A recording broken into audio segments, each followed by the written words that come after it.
pembelajaran kita yang kemarin, hari ini kita akan melakukan praktikum kegiatan tentang menghitung frekuensi denyut nadi dan mengukur tekanan darah, ya.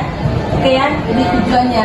Tapi sebelumnya Ibu mau tanya dulu ya, karena kemarin itu kelompok penyaji sudah menjelaskan tentang komposisi ya yang merupakan penyusun darah dan juga merupakan alat-alat peredaran darah sudah dijelaskannya, dan juga kemarin sudah ditambahkan. Coba Ibu tanya dulu nih, kelompok siapa yang bisa menjelaskan kira-kira yang merupakan alat peredaran darah? Ada dua ya, coba secara garis besarnya ada dua.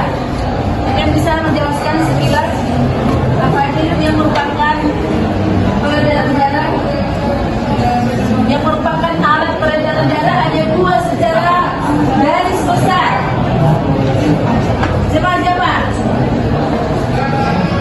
Ada dua. Mana penyaji? Saya silakan.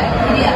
Untuk peredaran darah secara garis besar itu dibagi menjadi dua, yaitu alat ini ada paru dan juga tubuh. Nah, pada paru-paru itu termasuk ke dalam peredaran darah kecil, sedangkan pada jantung ini lebih kompleks lagi. Ya, proses peredaran darah. Oke, bagus, tepuk tangan.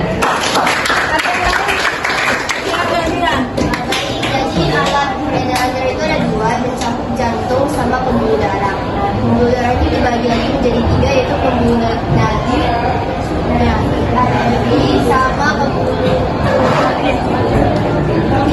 kapila.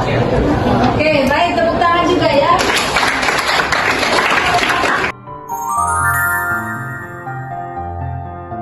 Komposisi penyusun darah apa ya? Yang merupakan komposisi menyusun darah apa saja? Tunjuk tangan nih. Masuk. Ya. Oke, bagus.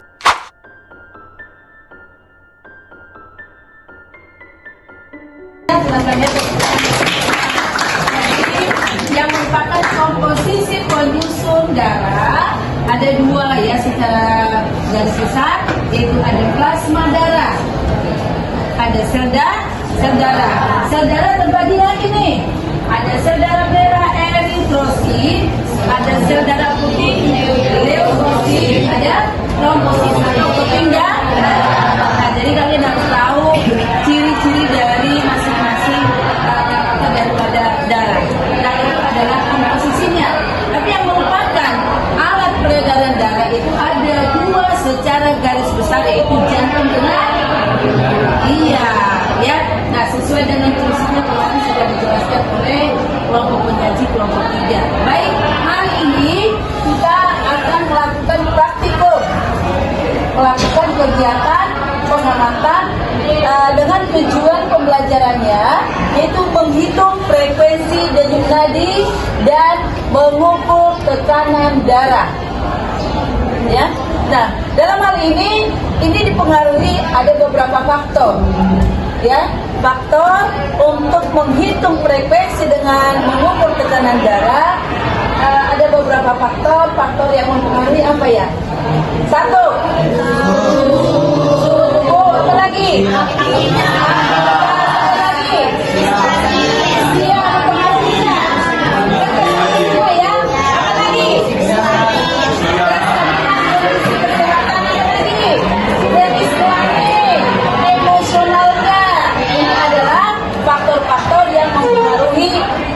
Naik turunnya frekuensi dan tekanan darah. Paham ya? Tetapi hari ini yang kita lakukan adalah faktor-faktor yang mempengaruhi.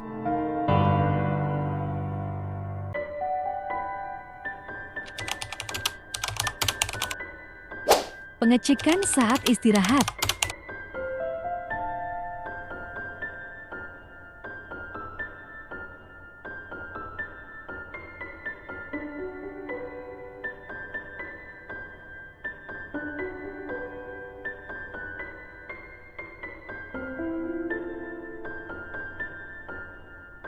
Pengecekan setelah minum air hangat.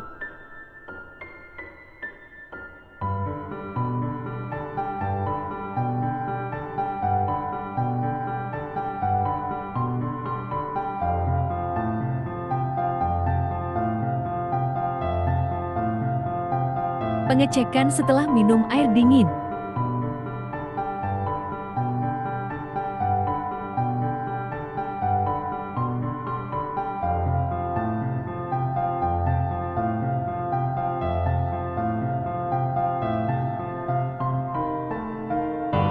Pengecekan setelah aktivitas lari.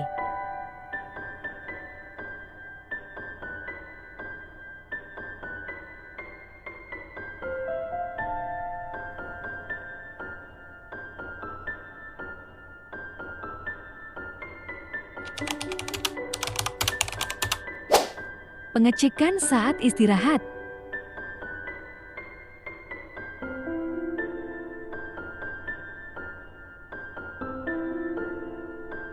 Pengecekan setelah minum air hangat.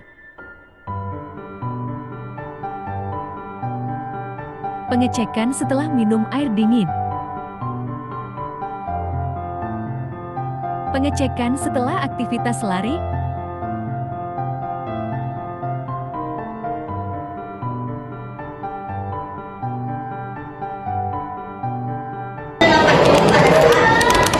Dan 80 pada laki-laki saat istirahat. Dan pada saat kita melakukan aktivitas berat serta suntik, maka frekuensi denyut nadi atau detak jantung akan semakin kuat. Begitu pula sebaliknya, pada suhu rendah maka frekuensi denyut nadi atau detak jantung akan semakin rendah.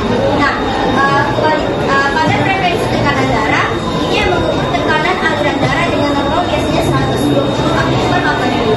Nah, pada saat kita melakukan aktivitas berat serta suhu tinggi, maka frekuensi tekanan darah akan semakin cepat. Begitu pula jika suhu rendah, maka frekuensi tekanan darah akan semakin lambat. Oke, baik, tepuk tangan buat kelompok.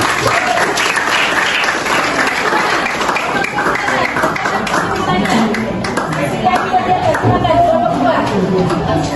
Bacakan aja, Nak. Silakan aja, silakan. Oke, silakan kelompok 2. Denyut nadi dan tekanan darah setiap orang berbeda karena dipengaruhi oleh berbagai faktor, yaitu jenis kelamin, suhu tubuh, dan juga aktivitas seseorang. Oleh sebab itu di sini kami melakukan observasi dan mendapati hasil sebagai berikut. Menurut data yang sudah kami dapatkan, denyut nadi pada pria cenderung pada keadaan istirahat cenderung lebih tinggi dibanding perempuan. Lalu pada kondisi dingin kami mendapati bahwa jenis tadi mengalami perlambatan atau melambat. Sedangkan pada suhu hangat ketika minum air hangat mengalami peningkatan. Lalu ketika beraktivitas dan tadi juga mengalami peningkatan juga.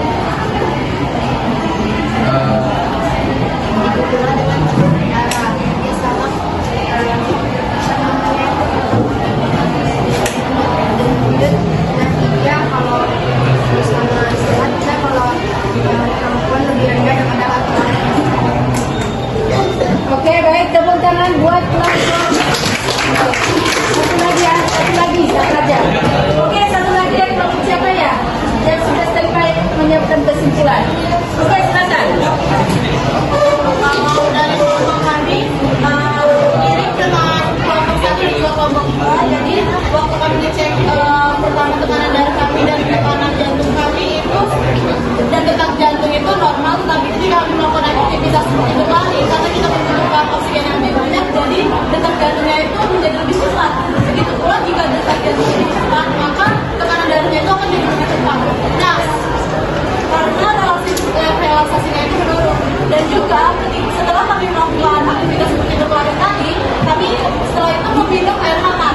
Nah, setelah meminum air hangat itu yang kami lihat adalah setelah kami mengeceknya dengan tensi itu hampir mirip dengan keadaan semula, dengan tekanan darah dan juga detak jantung yang mirip dengan sebelum kami berlari. Lalu pada saat kami meminum air dingin itu tekanan kami menjadi menurun dari yang pada sebelumnya. Begitu sebelumnya. Oke, bagus. Tepuk tangan. Dan juga sama seperti jawabannya ya. Oke, baik. Nah, semuanya benar. Ya, hasil kesimpulannya sesuai dengan yang sudah dilakukan semuanya benar. Baik, kesimpulan terakhir dari Ibu, setelah kamu melakukan kegiatan tadi, yaitu kita tahu bahwa ada beberapa faktor yang mempengaruhi ya, yaitu yang kita lakukan yaitu suhu tubuh dengan aktivitas. Semakin kamu yang melakukan kegiatan, misalnya salah satu dengan meminum air dingin, berarti suhu tubuhnya bagaimana? Menurun. Nah, ini akan mempengaruhi kinerja daripada pembuluh darah mengedarkan darah, mengakibatkan kalau misalnya dalam keadaan suhu tubuh dingin